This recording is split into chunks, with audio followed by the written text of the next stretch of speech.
Jeremías 17:9 dice, el corazón humano es lo más engañoso que hay y extremadamente perverso. ¿Quién realmente sabe qué tan malo es? O en otra versión dice, ¿quién puede comprenderlo? Y es curioso pensar que nuestro corazón dice que es lo más engañoso que hay. ¿Por qué?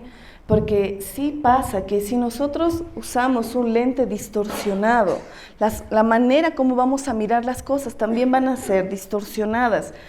Y más aún, mirarnos como hacemos todos los días al espejo. La manera como nos vamos a mirar no va a proyectar, y si usamos lentes equívocos, la manera como vamos a mirarnos en el espejo cada día, más de seguro 2 veces al día, va a generar imágenes no muy correctas acerca de nosotros, sea sobre mucha valoración o poca valoración, o vamos a empezar a negar cosas y creer que no existe. Salmo 36, 2 y 3 dice, David escribió esto, dice, cree que merecen alabanza y no hallan aborrecible su pecado. Sus palabras son inicuas y engañosas, y ha perdido el buen juicio y la capacidad de hacer el bien. David menciona que había personas que creían merecerse alabanza y no consideraban incluso su pecado. Es como que no. A mí la gente me dice que soy muy tosca, es un ejemplo, que soy muy tosca para decir las cosas, pero no. Otra cosa es que la gente es muy sensible. Más bien deberían agradecerme porque les digo las cosas como son. ¿No has escuchado alguna vez a alguien que dice, sí, pero la manera como lo dijo, yo no sentí que me estuviera ayudando, sentí que me juzgaba, sentí que me lanzaba contra una pared con todas sus palabras y en ningún momento sentí que lo hiciera por mi bien? Pero esas personas van a decir, bueno, pero yo soy honesta, así soy. Y quien me conoce, bueno, me aceptará. Y hay reacciones así que pueda que sean nuestras propias palabras y en la manera como pensamos, en la manera como actuamos ante los demás. Y va a suceder cosas que a veces uno dice, hey, entonces ¿tú crees que mereces alabanza? Entonces, decir, oye, muchas gracias por decirme la verdad y lanzarme así como que trapearme y decir, haz algo, ¿no? Y uno dice, tal vez no fue tan bueno o no es tan buena esa actitud, pero la negamos. Decimos, no, yo no tengo ese problema. Puede, por ejemplo, que a veces uno diga, no, yo tengo control sobre esto, no es algo que yo cuando quiera lo dejo. Puede ser con el tema del celular. Parece que estuviera pensando sobre mí en voz alta. Pero si alguien te lo dice, con mamá hemos tenido, en mi caso, varias discusiones por ese tema. Decís, ya, Cintia, deja tu celular. Pero mamá, no estoy chateando, no estoy perdiendo el tiempo. Puede que esté leyendo, puede que esté haciendo algo muy edificante. Pero si hay algo donde uno siente decir, hey, no está bien. Y si mamá lo dice, es por algo. Si hay alguien, las personas que están en tu entorno, es por algo. Y uno dice, entonces, ¿es pecado agarrar mucho tu celular? Más allá de si fuera pecado, hay algo que está conteniendo más el control de mí que yo de esa situación, de esa persona o de ese hábito que puedo tener. Y es curioso porque dice que cuantas más mentiras decimos, más nos creemos que es verdad. Hay un caso, yo sé que has escuchado acerca de Pedro, uno de los discípulos de Jesús. Y es curioso, hay una frase, dice, quienes están más a la defensiva son con frecuencia los más culpables sin darse cuenta. ¿Qué pasó? Jesús ya estaba a punto de ir a la cruz, ya había pasado un buen tiempo con sus discípulos, eso lo vamos a encontrar en Mateo 26, Mateo capítulo 26, y vamos a leer desde el versículo 31. Dice, en el camino Jesús les dijo, esta noche todos ustedes me abandonarán, porque las Escrituras dicen, Dios golpeará al pastor y las ovejas del rebaño se dispersarán. El 33 dice, Pedro declaró, aunque todos te abandonen, yo jamás te abandonaré. Jesús respondió, te digo la verdad, Pedro, esta misma noche, antes de que cante el gallo, negarás 3 veces que me conoces. Y no termina ahí, versículo 35. No, insistió Pedro, aunque tenga que morir contigo, jamás te negaré. Y los demás discípulos juraron lo mismo. ¿Qué pasó? Yo sé que tú sabes la historia. ¿Qué pasó antes de que terminara ese día? Pedro lo negó 3 veces.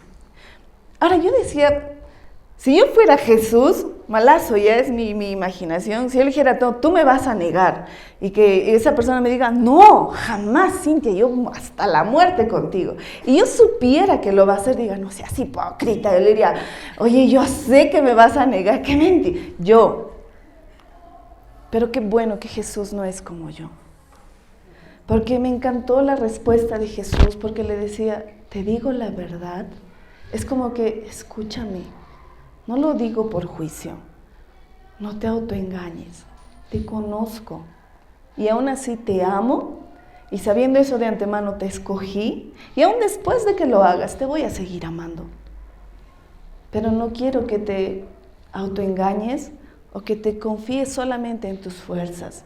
Por eso es que Jesús antes de ese evento les decía, oremos, oren.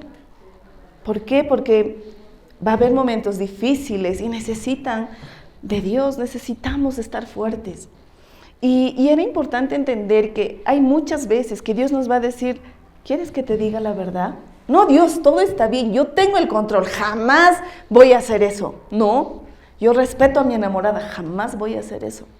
No, yo respeto a mi esposa, jamás la engañaría. No, yo amo a mis papás, jamás voy a quitarles la casa, nunca. No soy tan codiciosa, no, Dios, yo los honro. Jamás voy a avergonzarme de mis papás. Jamás voy a pelearme con mis hermanos por temas de casas, no. Esas cosas que uno dice, no, jamás. Es mejor a veces decir, enséñame. Si hay algo, Dios, ahí, ayúdame. Por muy pequeñito que sea, avísame, Dios. Si hay algo, si hay alguna infección. Hemos escuchado del coronavirus. Todos estaban con eso, ¿no? De decir, ay no, y uno veía un chinito ahora en épocas de febrero que había un montón de turistas, decía, ay, capaz no, el virus y un montón de cosas que en nuestra ignorancia a veces podemos pensar. Pero porque en esencia nadie quiere contagiarse con una infección que es tan rara y más aún que uno dice, es nueva y ¿qué tal no hay cura? ¿Qué si te dijera que el autoengaño es como una infección? Y que como no nos damos cuenta, puede estar ahí mucho tiempo, haciendo daño a nosotros y haciendo daño a los que están expuestos a contagiarse también de autoengaño. Y era ver que decía, Jesús, Pedro estuvo contigo. Y decía, Señor, tal vez cuántas cosas yo diría jamás las voy a hacer.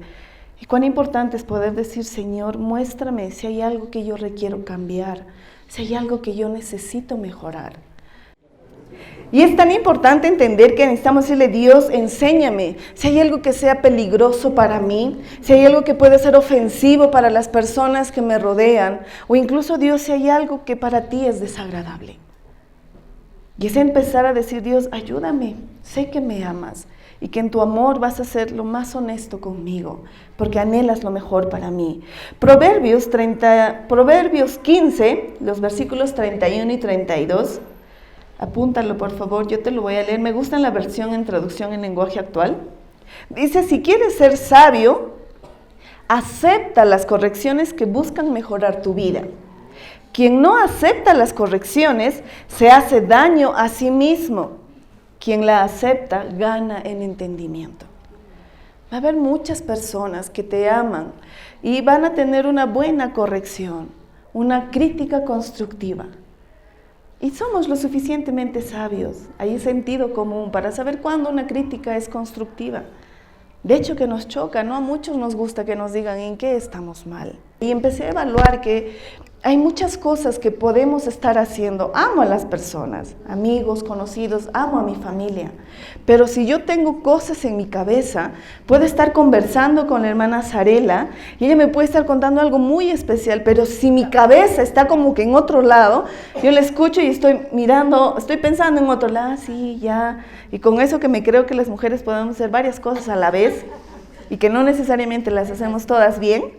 estoy conversando y por eso muchas veces me ha pasado, estoy mejorando, es como que estoy hablando con la hermana Zarela, pero como estoy diciendo, ojalá que, tengo que decirle algo a la hermana Yusei, y veo caminando a la hermana Yusei y pueda que no haya terminado la conversación, porque la hermana Yusei tenía que decirle algo, y me ha pasado varias veces que he dejado conversaciones a medias, y sé que es uno dice, pésimo, sí, estoy mejorando.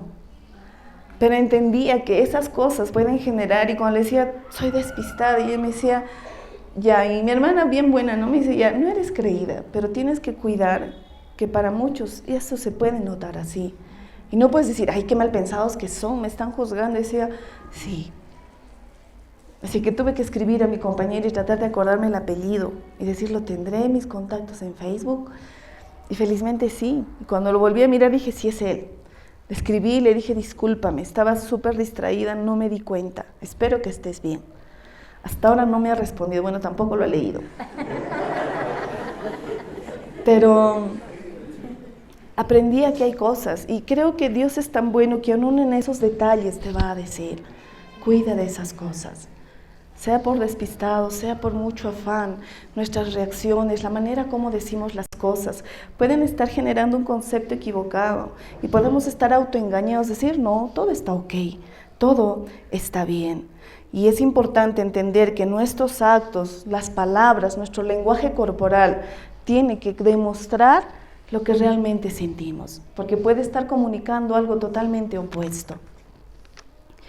Y es curioso porque cuando tratamos de hablar de cosas equívocas, de problemas, de pecados, muchas veces nuestra primera reacción es decir, no, eso no es conmigo. Pecado, no. Dile a la persona que está a tu lado, de tu derecha y tu izquierda, dile pecado. Dice, uy, malo, sucio, ¿no? Suena feo. Le dice, vamos a hablar de tus pecados. Si alguien te dijera, vamos a hablar de tus pecados ocultos. Mira a la persona, me encanta que haya contacto visual, tenemos que comunicarnos.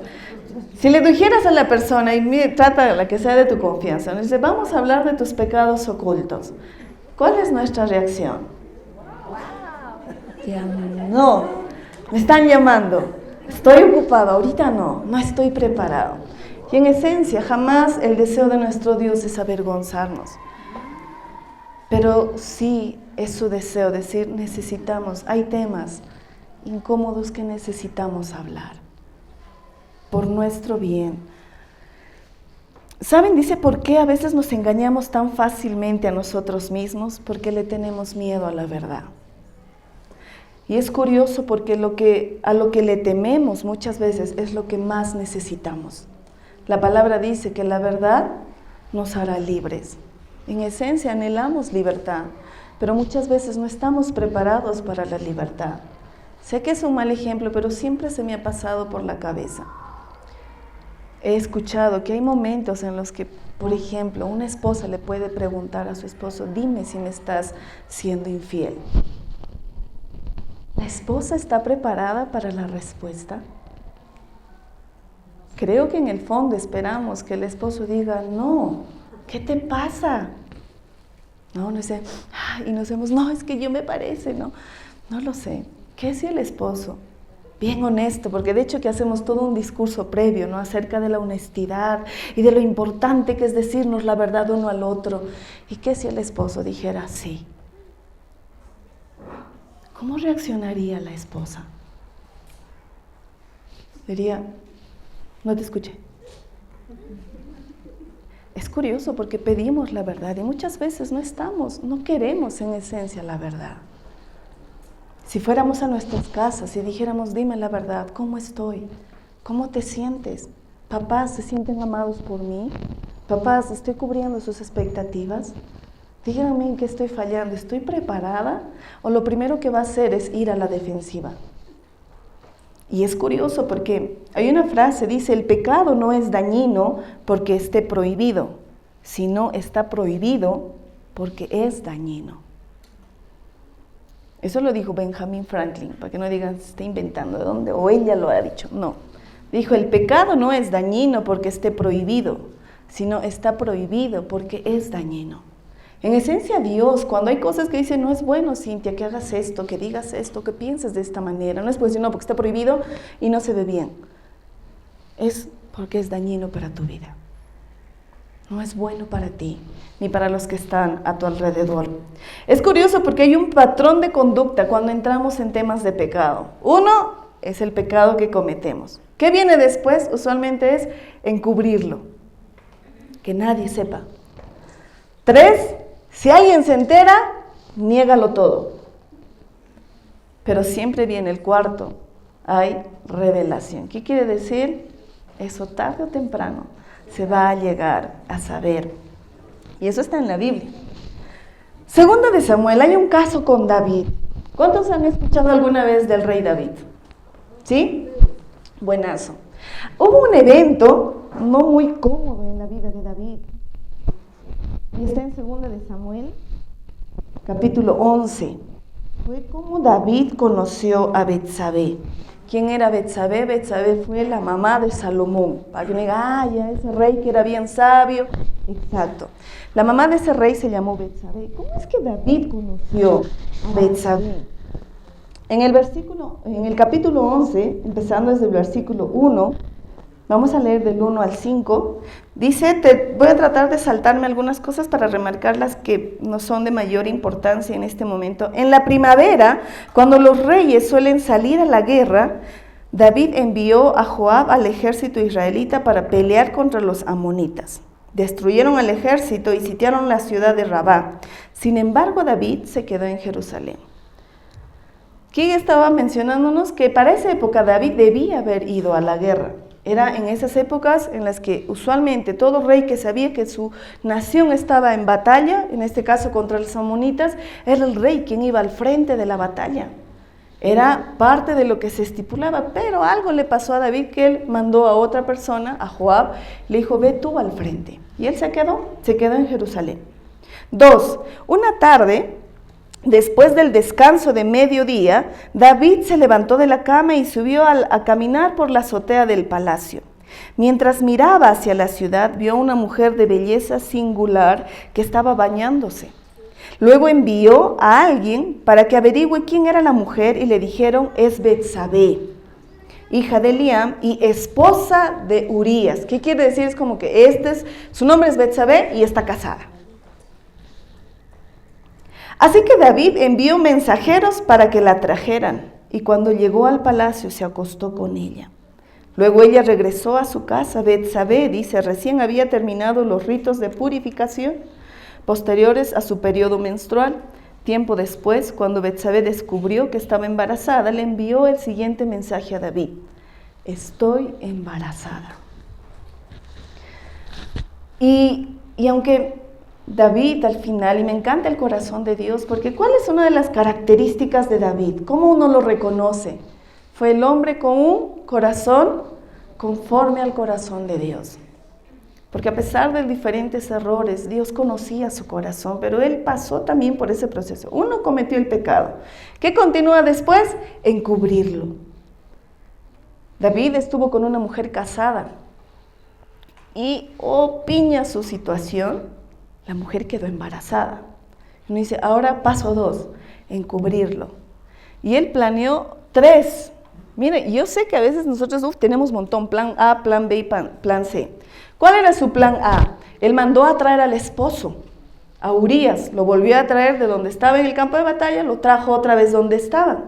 Entonces le dijo, anda a tu casa, está desde el versículo, te voy contando, está desde el versículo, vamos en adelante, desde el 8 en adelante, de Segunda de Samuel. Entonces él mandó y le dijo que ven a tu casa, descansa. Y él decía, ok, él va a regresar, normal va a estar con su esposa y a los 9 meses él va a suponer que el hijo es de él. Y perfecto, nadie se dio cuenta de lo que sucedió. Pero ¿qué pasó? Por días decía, no, ¿cómo yo voy a descansar y voy a comer todo tranquilo cuando hay todo un ejército que está en batalla? Él dijo, llegó, obedeció, pero él se quedó fuera. Él durmió fuera del palacio junto con los guardias, todo normal. Él decía, no, si estamos en tiempo de guerra, todos tenemos que estar al servicio. Plan A falló. Dijo entonces, planeó plan B. Dijo, lo voy a invitar a que venga a comer y lo emborracho. Literal, el versículo 13 de 2 de Samuel capítulo 12 dice, David lo invitó a cenar y lo emborrachó. Y cuando dice, pero aún así no logró que Urías se fuera a la casa con su esposa, sino que nuevamente se quedó a dormir a la entrada del palacio con la guardia real. Aún medio mareadito, Urías fue a su servicio y se quedó a descansar ahí. Plan B, falló. Plan C, uno dice, no, y esto no me está funcionando. ¿Qué fue lo que hizo? David mandó a llamar a Urías y le entregó una carta y lo volvió a mandar a guerra. ¿Qué decía esta carta? La carta dice, daba las siguientes instrucciones, versículo 15. Le decía a Joab, que el que estaba a cargo al frente de la batalla, le decía, pon a Urías en las líneas del frente donde la batalla sea más violenta. Luego retrocedan para que lo maten. En esencia era tal el punto de decir, esto no puede ser delatado, mátenlo. Y es curioso porque no sé si te va a pasar cuando hemos hecho algo no correcto. Viene el pecado, paso 2 viene encubrirlo. Y tenemos un montón de plan A, plan B. Plan A, borra tu historial de páginas que has revisado. Borra tus conversaciones en el celular. Oculta voucher. Oculta documentos. Plan B, si te atrapan, miente una loca historia, invéntate algo. Eres inocente hasta que se demuestre lo contrario. Niégalo todo. Como se dice, muere en tu ley. No, yo no he sido, yo no he dicho, yo no he hecho. Y C, plan C, si eso no funciona, hazte la víctima. Culpa al resto. Es que tú no eres cariñosa conmigo. Es que tú eres muy tosco. Papás, es que ustedes no me comprenden. Son anticuados. No, es que Dios no está acá. Dios está contra mí. Dios me está castigando. Todos son culpables, menos yo. Y resulta que a veces tratamos de matar al resto con palabras, con culpa, con condenación, antes de reconocer, sí, yo asumo lo que dije, lo que pienso y lo que siento. Lucas 8:17, Jesús decía, pues todo lo secreto, tarde o temprano, se descubrirá, y todo lo oculto saldrá a la luz y se dará a conocer a todos. Lucas 8:17. Al final todo se llega a saber. Después de que encubro, después de que niego, sí o sí va a venir revelación. Sí o sí de parte de mi Dios, no con el deseo de decir, ahora sí te voy a avergonzar. No, porque la palabra dice que el que confiesa su pecado, prosperará. Y el anhelo de nuestro Dios es decir, anhelo prosperidad en tu vida. No quiero que sigas viviendo con una vida que, aunque tal vez nadie se haya enterado, hay noches que no puedes dormir por la culpa. Hay noches que no tienes paz porque dices, Señor, que no se enteren. Y es curioso porque David estaba donde no debió estar. Él debió estar en el campo de batalla. David estaba donde no debió estar, vio algo que no debió ver, porque me encantaba porque cuando decían uno dice, qué piña David, está pasando por la azotea disfrutando, y miró a una mujer, y uno dice, piña, pero dice que la palabra que se utiliza cuando dicen, y David vio, se quedó mirando. Es como que pasa algo y dices, uy, ¿qué estoy viendo por acá? Y te quedas mirando y dices, ¿será? Dice, tú no está pasando por páginas y dices, uy, ¿qué pasó? Salió una imagen ahí no muy correcta.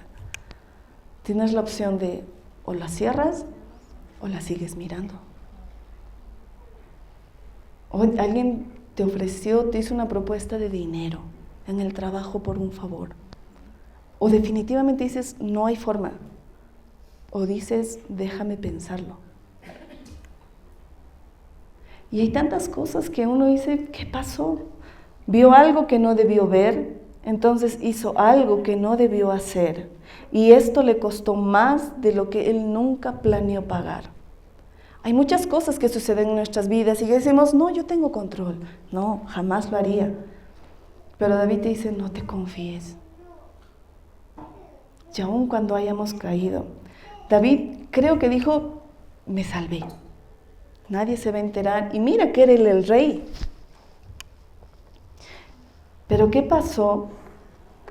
Dios en su amor, y anhelaba a un David libre, a un David que sea sanado, envió un profeta para confrontarlo, para corregirlo y para ayudar a David a hacer lo que era correcto. Y le planteó una historia y David tuvo que reconocer que sí, él había cometido una falta. ¿Sabes por qué? Porque uno dice, ¿cómo terminó esta parte de la historia con un Urías, un hombre que tenía gran honra? Y terminó en esta parte del relato muerto. Uno dice, un inocente muerto. Y es importante entender que cuando viene el tiempo en que Dios dice, necesitas, Cintia, trabajar con esto. Esto te está hundiendo y el enemigo está viniendo cada vez a tu pensamiento y dice, mira lo que hiciste. ¿Y así crees que nadie se enteró? Yo sé. Uy, ahora ¿cuántas mentiras más tienes que decir para que esto siga en silencio? Y creo que no es tranquilo y Dios sabe decir, no es la vida que anhelo para ti. Y es bueno entender que cuando viene la confrontación es admitirlo, arrepentirme y confesar. Y a veces decimos, ya lo hablé con Dios. Y sí es importante.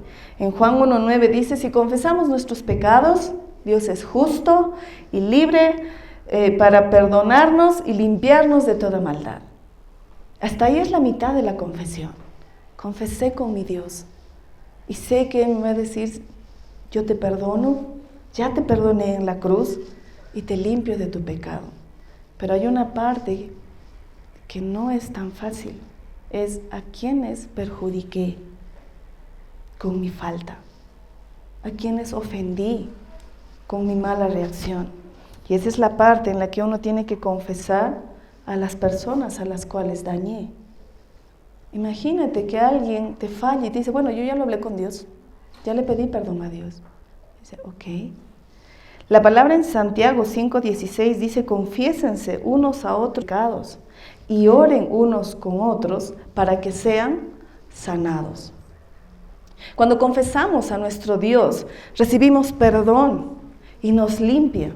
Pero cuando decidimos confesarlo con las personas con las cuales hemos dañado, o empezar a hablar con alguien más maduro y decir, ¿sabes qué? Tengo este problema, necesito ayuda, es donde viene sanidad a mi vida. ¿Cuesta? Claro que cuesta. He hecho todo un plan para que nadie se entere cómo yo voy a contarlo. Pero es necesario para pedir ayuda, para poder tomar el valor y de hablar con las personas que necesito confesar y orar por quienes han sido afectados por mi pecado. Dios necesita tener vasijas limpias, honestos, que no estemos bajo autoengaño. Y cuando Dios me confronte, decir, hey, hay algo que estuvo mal. Y Dios en su amor te va a decir, te amo y anhelo que hagas lo correcto, que vivas en libertad y que tengas que hablarlo con quienes corresponde para que puedas salir de esta situación. Porque me encanta que la palabra dice que es Dios quien levanta nuestra cabeza. No permitas que el autoengaño o pecados que mantengamos ocultos haga que vivamos agachados. Dios te va a decir, levanta tu cabeza, haz lo que es correcto. ¿Cuesta? Claro que cuesta. Quiero invitarte a ponerte en pie y que podamos leer el Salmo 51. Y voy a pedir ahí a los chicos de la alabanza. Buscamos el Salmo 51.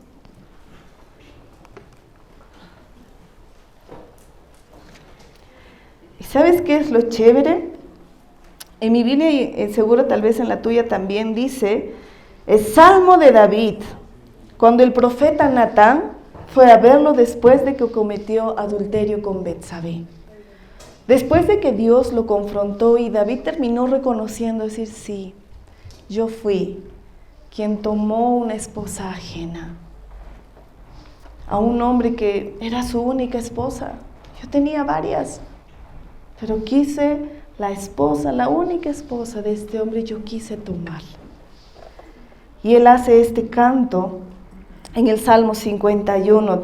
Voy a leerte solo algunos versículos Versículo 1 dice, ten misericordia de mí, oh Dios, debido a tu amor inagotable. A causa de tu gran compasión, borra la mancha de mis pecados. Lávame de la culpa hasta que quede limpio y purifícame de mis pecados. Versículo 10 dice, crea en mí, oh Dios, un corazón limpio y renueva un espíritu fiel dentro de mí. No me expulses de tu presencia y no me quites tu Espíritu Santo. Restaura en mí la alegría de tu salvación y haz que esté dispuesto a obedecerte. Perdóname por derramar sangre. Entonces con alegría cantaré de tu perdón. Desata mis labios, oh Señor, para que mi boca pueda alabarte. El sacrificio que deseas es un espíritu quebrantado. Tú no rechazas un corazón arrepentido y quebrantado, oh Dios. Así que me encanta que fue un David que no quiso dar explicaciones porque Dios no las necesita. Pero sí un David que iba a decir, Dios, haz nuevo mi corazón. Dime la verdad. Perdóname. Ayúdame. Quiero animarte que podamos cantar una canción que cantamos durante el servicio. Y es importante entender, decir, Señor, si hay cosas ahí en mi vida, que ni siquiera es como que decir, dilas públicamente. No todos estamos preparados para la verdad. Pero sí primero con nuestro Dios. Primero con las personas a las que dañamos. Y empezar a decir, Señor, sé que me amas, sé que has muerto en la cruz por amor a mí, por el perdón de mis pecados, por ayudarme a tener la vida abundante que tú has adquirido para mí. Pero ayúdame a vivir en verdad, ayúdame a mirar no con juicio ni condenación, sino decir, Señor, creo que has puesto tanto potencial en mi vida. Dios, hay tanto propósito para mi vida, que no quiero que el autoengaño frene mi vida, que no deseo que mentirme a mí mismo, creyendo que no hay nada por cambiar ni mejorar, negándome a la posibilidad de ser cada día una versión mejor de mí mismo, de permitirte a ti, Señor, que obres en mi vida a través de tu palabra. Que pueda tener el valor y decir, Señor, si hay algo en mi hablar, en mi pensar, en mi actuar, que necesite ser cambiado, que necesite ser mejorado, muéstrame, Señor. Y una vez que Dios nos los muestre, tengamos el valor de reconocerlo y de empezar a actuar, de iniciar cambios y decir, Señor, ayúdame, porque sé que sola no voy a poder. Ayúdame a admitirlo, ayúdame a arrepentirme, a reconocerlo, a confesar y aprender a vivir en libertad contigo.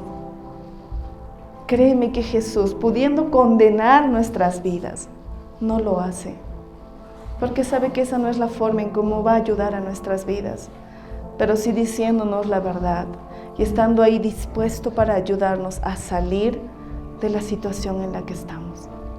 Gracias, Señor, por tanto amor. Gracias porque definitivamente eres tú el primero en anhelar verdad para nuestras vidas. Ayúdanos, Dios, a mantenernos como las vasijas limpias que tú has hecho en nosotros para poder, Señor, compartir lo que tú has puesto en nuestras vidas. Gracias, Señor.